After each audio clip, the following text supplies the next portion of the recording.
Përshëndetje dashur miq, mirë se erdhët tek Jetosh besimin. Mos jam unë vallë rojtari i vëllait tim. Pas krimit nuk vjen menjëherë ndëshkimi, por vjen një pyetje.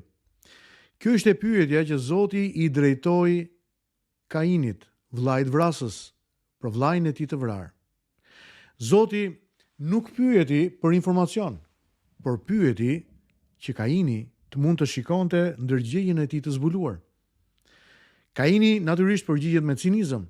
Mos jam unë vallë rojtari i vllait tim? Kjo është fjalia që zbulon krizën morale të njerëzimit, refuzimi i përgjegjësisë për tjetrin. Dietrich Bonhoefferi jetoi në Gjermani naziste, mund kishte zgjedhur heshtje.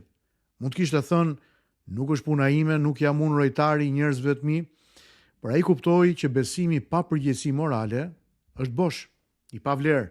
Ai kundërshtoi regjimin nazist, ndihmoi hebrejt të arratiseshin dhe përfundoi ekzekutuar në vitin 1945.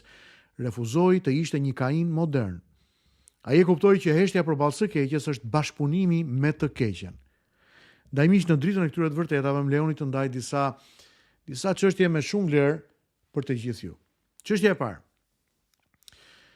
Pyetja e Zotit për vllain, për ta afërmin, për komshiun është një pyetje universale. Ku është vllai yt? Kjo pyetje te kalon kohën. Drejtohet sot ndaj çdo njërit prej nesh. Kush qinji? I varfri, ai që vuan. Emanuel Levina si shkruan dhe se fytyra e tjetrit na vendos me një herë nën përgjegjësi. Ne nuk jemi ishuj moral. Së dyti, ciniku i brendshëm zbulohet. Mos jam unë vallë rojtari i vllait tim. Kjo është filozofia e individualizmit të ftohtë. Unë, e imja, për mua, për veten. Tjetri le të kujdeset vet, nuk është puna ime. John Stuart Mill i theksonte lirinë individuale, por ai edhe pranonte që liria fillon atje ku fillon dëmi ndaj tjetrit. Bibla shkon më thellë. Ne jemi roje të njëri tjetrit. E vërteta e tretë na zbulon mbi të vërtetën e zërit të gjakut. Zëri i gjakut të vllait tënd më vëngon nga toka, thot Zoti. E keqja nuk zhduket në heshtje, ajo thërret. Çdo padrejtësi ka një zë.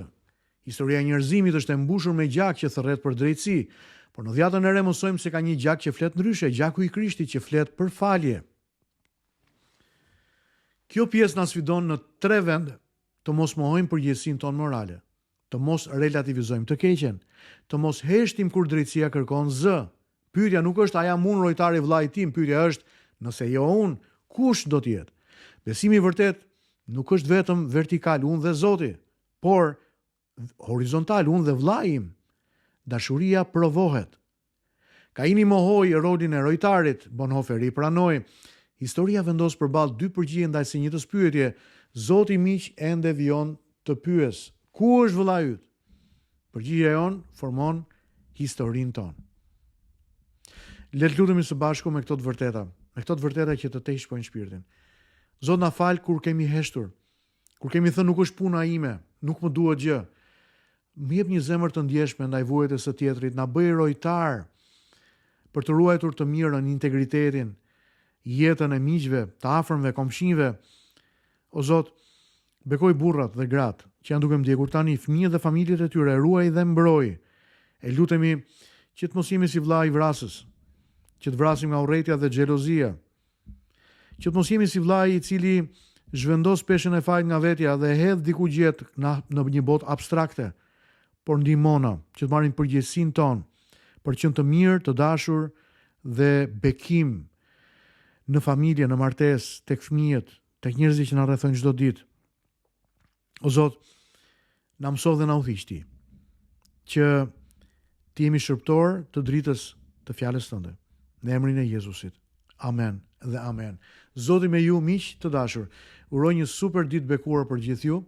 E mezi pres natyrisht ju takoj sërish në meditimin e ditës së nesërme. Nëse ky meditim i kësaj dite ishte bekim për ju, ndajini me miqtë tuaj në rrjetet sociale. Miru takofshim nesër.